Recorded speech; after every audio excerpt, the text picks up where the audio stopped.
This is the Global Podcast Network, where executives and professionals connect, share, and inspire. Stay tuned for the conversations that drive success.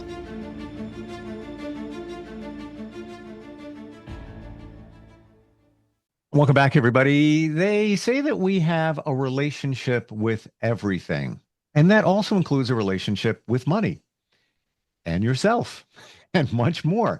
What's your relationship with money like? We're going to start with the basics here, identifying different types of relationships in your life, and that's what makes her radically different in terms of how she helps you manage your wealth and your family finances. She looks at the more philosophical side of things, but also blending the financial end of things. She's a financial professional for Managed Wealth Financial, and she is Marie Selzer joining us on the program again. How are you doing today? I'm doing great. I'm really excited to introduce everyone to Rory Kilmartin. In my self-development journey, we have a mutual friend, Peter Sage, who has been known to say your self-worth is equal to your net worth. There's a relation there. And so the more you love yourself, back to the basic of our first call, and the more understanding is a key component of love. And the depth of understanding you can have of the different operating systems we come with and our archetypal nature has revolutionized the journey of my own life. And I owe that to Rory Kilmartin. He is an archetypal relationship guru, wisdom seeker, and I love learning from him. And so, yeah, here's Rory. Class in session here. I'm ready to learn too. Rory, welcome. Thank you so much, Marie. Thank you for your kind words. And Steve, great to meet you. I'm thrilled to be here. Thank you. And let's start with what is an archetype?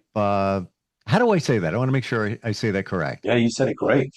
And relationship. What exactly is that? So the best way to think about what an archetype is in really simple modern day language is it's the operating system. In a similar way, you have an operating system in your phone and you had to decide between an Android phone and an iPhone and a Linux phone or a Windows phone.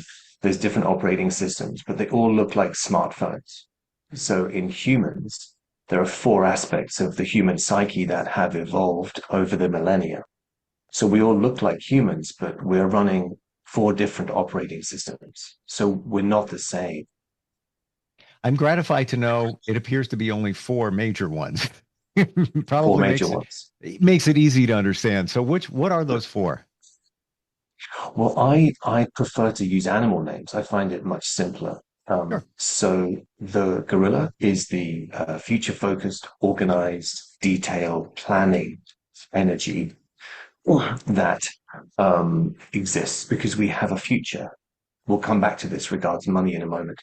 The second I think of is the fox.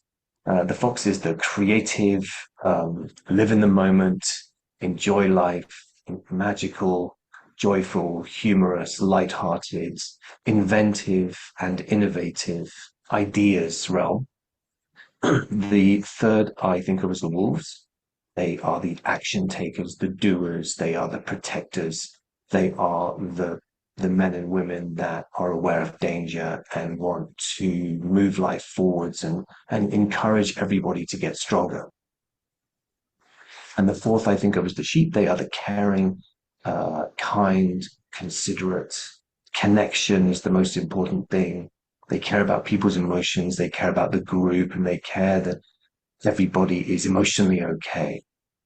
So those are the four that I prefer to describe them because you can explain them to children and you don't need to have to think. You can say, hey, you're being a bit foxy right now. Can you just talk straight?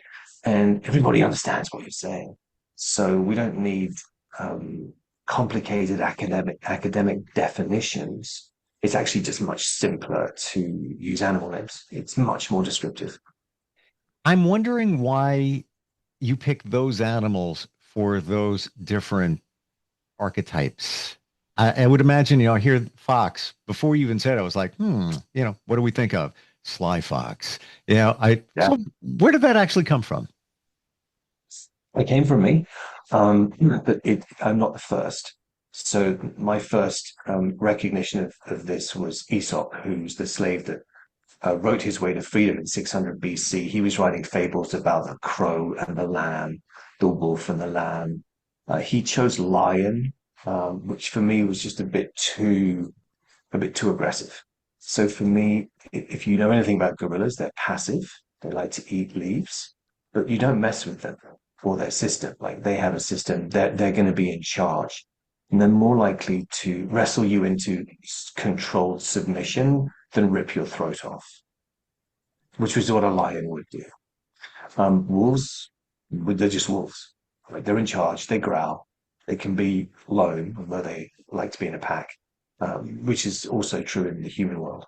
And yeah, foxes, they're not as strong as gorillas and wolves. They can nip, but they have to be cunning and sly and quick-witted to escape capture, and they don't like being captured. And then sheep are flock creatures. They have nice big woolly fluffy coats, and they don't have a bark or a growl or a bite, and they turn away from anyone that is perceived as a threat or is angry or cross. So if I had another few hours, I could go much deeper into it and explain it to you, but these animal names are perfect. I get it now. And I wonder, within all four of those, are we operating all of those systems all at once, sometimes more than the other? It's a great question. The answer is no. We are born with a very strong leaning into one direction, and Hmm. it shapes our entire life Wow. to the degree to which I could not articulate the degree to which it shapes our entire life. It shapes our communication style. It creates how we listen. It creates our values, our preferences, who we end up dating, how we fight or don't fight, how we want to be reassured. It shapes our relationship to money, which is what I'd like to speak about with you all. And it shapes our relationship to saving. It shapes our relationship to anger, time, honesty, everything. Wow. And we do have a secondary, we have a primary and a secondary, and we are technically capable of expressing all of them. But I don't know, a great example, an example springs to mind, like a football stadium is a football stadium, soccer stadium, right? And you can have a concert there, you could have a firework display there, you could have a children's sports day there, but it's always a soccer stadium, first and foremost. Don't know where that example came from, but I like it. I believe universe drops it in, and there's a reason for everything. Um, how does one identify what type they are? Um, well, we have a quiz on our website that's almost 99% accurate, which you're welcome to share a link to at some point. But it requires a little bit of a conversation with somebody that knows and or reading descriptions. And once you read the descriptions, you're like, yeah, I am. I definitely resonate with that the most. Um, so yes, it's just a quiz or a short conversation with somebody that understands or reading the descriptions. But it's very clear, like they're very different. Is it similar to I've done strength assessment tests where it identifies your strengths based on a bunch of questions. Like Clifton Strengths was one of them. I've done about a year ago, 34 different strengths identified, but it all comes from questions to kind of narrow down what you are and who you are. Essentially, is it that you just follow all the questions and then you arrive at the type that you are? It's Yeah, there's psychometric profiling, personality tests. There's a bunch of different things that help people understand. The only problem with the majority of them, and I say this with the utmost respect, is that a lot of them are two-dimensional and static. So you sort of identify who you are, and then you are this label, like Myers-Briggs or whatever. The work we do in archetypal relationships is we understand the three-dimensional dynamic, power dynamics, and the fact that we are moved around the diagram, where there's a diagram that expresses all of these aspects, then that we move. We're not static. And so it depends on what kind of relationship we're in, the kind of person we're in relationship with, the kind of person our boss is. I worked with somebody, for example, that showed up quite sheepy at home with his very wolfy girlfriend. And then at work, he was being quite foxy because his boss was very gorilla. And he was a pediatric surgeon in training, doing a PhD in pediatric surgery, incredibly smart young man. And he was introduced to me because he felt like he was bipolar. He's like, I don't understand why I'm two different people. And it didn't take me long to explain it to him. So the static stuff has its place, but we really need to understand the dynamics that run everything. So with the four different types, and I'm just going back to what you just said, Rory, it can vary, or you are what you are. You are what you are, but you can be moved. You can start behaving in different ways, in ways that are not truly who you are because of the circumstances you're in. So you're playing another role. You're a different type, but it really isn't your core type. And dare I say that maybe that's where it goes wrong because you're not being authentic? Yes, but the word to add is involuntary. People start behaving in ways that from involuntary, like non-chosen way. Like just if you try and imagine for a moment that you imagine a scenario where you worked for somebody and they left and then a new boss arrived and that new boss was particularly controlling, particularly critical.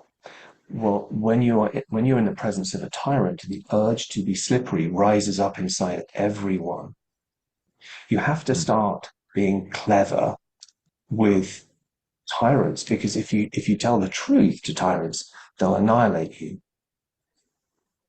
So these urges, so you can have a very honest person, but when they have to deal with a tyrant for a prolonged period of time, they will start becoming dishonest because it's natural, involuntary. But that doesn't make them who they are. It's Gotcha. involuntary survival reactions. Marie, this is exciting. Just saying. Um, would this be somewhat similar to different parts of your personality? Yes, except the word personality is derived from the Latin word mask. So it is essentially we create multiple personalities throughout our lives. We'll have a personality for high school, we'll have a personality for college, we'll have a personality with this first girlfriend, and then and a lot of these personalities, they're all formed from an archetypal soup. And the I've never archetypal, heard that before, that the true Latin meaning of personality is mask. yes, mask. Wow. And well, it makes sense. We need to have some roles, we need to be appropriate. Like I personally try not to take on any role that is I just want to be myself but appropriate for the circumstances. I don't want to be a game show host, for example. Like that's not it's the example I have of someone who is not who's playing a full role all the time. Um, so all of our personalities throughout our lives are formed from the one place, which is why we have these recurring themes of our lives. And if you look back, we can observe the recurring traits and behaviors that led us down. Hmm. It's because they come from a recurring place. Would you say once someone learns their archetype, that when they engage in a different situation, they can tap the brakes because they realize, wait a minute, I'm not being me. Hold on a second. It could be even to yourself, you're saying it. I got to go back to center, whatever that is, center being um, your your main type. It's exactly what's possible when you understand this. You begin to notice, hold on, I'm feeling this pull away from my natural place. And it might be that there's no control over that pull, but at least you know it. It might be that you realize, no, I need to do something about this. Hold on a second. This isn't what I signed up for, or this doesn't actually work for me. But when we don't understand it, we risk being a passenger to these, what I call invisible forces, because there are invisible forces that rule us and they govern us, and we can be a passenger to them, which often is not great. Once we understand these four archetypal realms, we have mastery over them, and we can see when somebody is. I'll give you a really simple example. Gorillas get very uptight and intense and serious because They're trying to fulfill a plan. They wake up in the morning and think about plans. They go to sleep at night thinking about plans. And often their plans are for the best interests of everyone. But when they feel like they're losing control of the plan because of some hidden mechanisms that I won't go into now, they get quite serious and they can get quite intense. They can start telling people what to do. When you understand that when a gorilla starts behaving like this, it's really because they're doing their best to make life great for everyone. It's like 90 plus percent less offensive that they're getting serious and bossy and telling me what to do. And then I don't have to react offended like most people. Because And they're that's a being great. authentic, because of It's, who they it's really just are. them. They're just Exactly. trying to make life work. Yeah. Yeah. Are you a fox? I'm a little foxy, yeah. I don't know why I detected that. I was kind of feeling that. And Well, foxes are the problem solvers. They're the detectives. They're the people they live in the world of ideas and they like to innovate and invent. So they like to solve problems. They're the best detectives in the world. I grew up very close to the birthplace of Sherlock Holmes. And the fact that he used his mind to solve problems was always hugely fascinating to me. So I have devoted my life to solving a mystery, which is the mystery of the human psyche. And so I'm a fox magician at work, and I'm a sheep slash lover is the mature realm um for at home. At home, I care about connection and kindness and consideration and love. I care about love.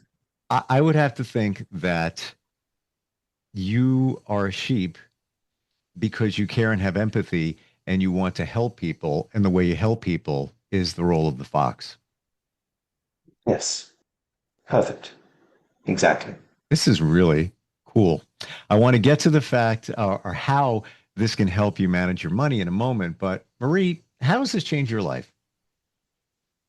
It has revolutionized my life. And when I first started Rory's courses, I took all of his three courses as a student and I facilitated all three of his courses because I loved them. I was thriving in them, learning so much. And at first I was single and it was really improving the relationships with my parents and my siblings and myself, understanding why I did the things I did and the structure behind them and how my behaviors weren't serving me. And the sooner, so I'm very similar to Rory. I have when I'm triggered, I act very sheepish and learned that weakness corrupts. It was my sheepishness that was causing the doormat treatment, and that the bridge to for me being more centered was learning from the warriors. The warriors are very good at being assertive, so learning to speak up, and it's one of the easiest healing paths of all of them because the more I spoke up in my life, the more my life started panning out and dreams coming true. And these 3D printouts are the first gift my before we were in a relationship my husband ever made for me. And so it shows the sheep, and as they rotate, yes, Rory has them too. It becomes the lover. So I'm much more of a lover, and I think that's a really good archetypal position to be in as a financial planner. When we set up a plan for a person, a client, as they age, we want to make sure their family is aware of the plan and that everything is legally sound. So if their brain starts to slip, we already know what the plan is and everybody's on board and they know what to do and how to fulfill it. And so the relationships of our clients with the beneficiaries and how all of that pans out is very key and an important part of my job.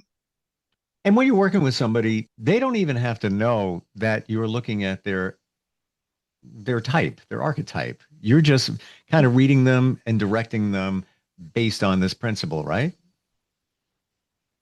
It's very helpful to understand the different operating systems. And so if a warrior is being a wolf and they're yelling, before I would take it personally and be offended. And now I know if somebody's yelling, it's not necessarily at me. It's because there's something in the situation that's dangerous and needs to be paid attention to. And it's time for me to get curious and think deeper about what's the moment and be more in tune. So the more balanced we are, the more in the center we are, the more we have understandings of which archetypal role is best to be played to equalize the situation at hand. Rory, your thoughts applying this to finances, wealth management? Well, excuse me. Each of the four has a totally different relationship to the purpose of money. Can you explain further? And I'll just add that gorillas and foxes marry an awful lot, and wolves and sheep marry an awful lot. Gorillas and foxes are oppositional in many, many, many ways. That's part of their attraction. And wolves and sheep are oppositional in many, many ways. Gorillas, for example, believe, innately believe that the hard path becomes easy and the easy path becomes hard. Gorillas are constantly attending to the future. So money, the purpose of money is to save and protect for the future. Gorillas throughout history were the people that thought to themselves, we've got to make sure we've got enough grain and preserved goods to get us through winter. We've got to save for hard times. Foxes care about the moment. They care about the now. They don't care about the future at all. So foxes believe that money is to make the now better. If the gorilla is the breadwinner, married to a creative fox, it's going to be okay because they're in charge of the finances. When the breadwinner is the fox and they are not particularly cooperative, they will spend all the money now to make the now better, and the gorilla will suffer for decades. Crystal clear. It really is. It's my belief after a journey, and we're all on one, that before people enter into a relationship, whether it's a close personal one, maybe even professional one, five love languages reveal a lot. And we don't see what the other needs and what you need, all of that. Rory, do you feel that before anybody enters into, a marriage, a very strong relationship, that they should do this, at least take the test and figure out what type they are? Short answer is yes is not a strong enough word. Okay. The slightly longer answer is the smartest thing any couple could do before they committed to a long-term relationship would be to understand the fuller picture of these differences. Because obviously in this short amount of time, we're only, sprinkling on the surface, but the full depth of archetypal wisdom and the work we do heals broken homes. I did a program not long ago where there were three men living in separate dwellings from their wives and children. All three men reunited their families. Now, if we can reunite broken homes, we can certainly, if you were to learn this beforehand, not have the home break in the first place. That's essentially where I was going with that. Yeah. Mm. And many And times especially, sorry, after you. homes are broken because of finance. Well, it's the number one or the number two reason for marriages and relationships ending, depending on who does the data. It's either infidelity or money. Yeah. Now, the infidelity piece is really just a symptom of a deeper issue. But the money piece is more a symptom of underlying archetypal differences. Do you think, we just opened the door here, infidelity happens many times because someone has past issues but hasn't really figured out who they are based on maybe their archetype? Well, the biggest mistake people make in life is that they put infidelity in this one bucket. The reality is there's multiple different categories of infidelity. Jealousy and infidelity is one of my areas of study and expertise. If anybody's struggling with it, the thing to remember is that there are different categories. So sometimes people seek intimacy outside of their relationship because it's a communication of deep unrest and feeling abandoned or mistreated or not being attended to enough. Some people create intimacy outside of their relationship because they don't believe that they're worthy of this relationship and they're trying to sabotage it. And it's all unconscious. So we must first ask why before anybody loses their mind, which is not easy for some people. It's such a huge deal for some people. But the first question, if my partner was to do this, my first question would be, are you okay? What's going on? Because it would be very out of character. The second question would be, why? What am I missing? What's going on? And if we can create that question, why, in a safe place, we might get to the truth. Because the why might be, you're an awful, deceptive human being that never had any interest in respecting me. Then it's over. Right? Because no sane person should choose that. Right. It could be a couple of the examples I've shared already, and there could be something else. But for most people, it's such a break of trust they can't function properly. I don't recommend that. I recommend finding out if they're okay first, and then asking why. That's just my personal recommendation. Otherwise, you lose your power. The problem with jealousy is it has people lose their minds. I mean, jealousy is the number one reason for spousal murder. It's a murderous emotion. I don't recommend it at all, personally. It has its place. I understand its role, but I personally don't recommend it. This has been a fascinating podcast. I have to say, and I don't say that often, a lot of good ones and interesting, but this definitely something very different and addresses what we are, but we don't realize what we are. And authenticity, it's a buzzword now. It's so important for us to realize that, especially when it's tied to our finances, which is so critical. Marie, how do we connect with you? If somebody wants to learn more about what you do and maybe apply what we're talking about today to our finances, how do we connect with you? Cards/core wealth strategy is my electronic business card. This episode, though, I would like to put the focus on Rory and how we could reach out and take his courses. How do we do that, Rory? That's very kind of you, Marie. I just want to say for the record that Marie is exceptional at what she does, and her understanding of archetypal wisdom is hugely powerful. So if you are seeking some financial guidance and wanting to set your relationship up and your marriage up and your family up for financial success, you can't go far. You can't do anything much better than reach out to Marie. That's my understanding. So go for it. Appreciate that. And then if somebody wants to learn more about what you offer, try to figure themselves out and others, how do we do that? So archetypalrelationships.com. There's a quiz, there's a masterclass, and there's a contact us page. Excuse me. If anybody reaches out and says, I was on Marie's podcast, just reach out to us. Excuse me. Just reach out to us. Remind us of how you found us, and we'll make it very much worth your while, because when people come and knock on our door, we do everything we can to support them in discovering this amazing work.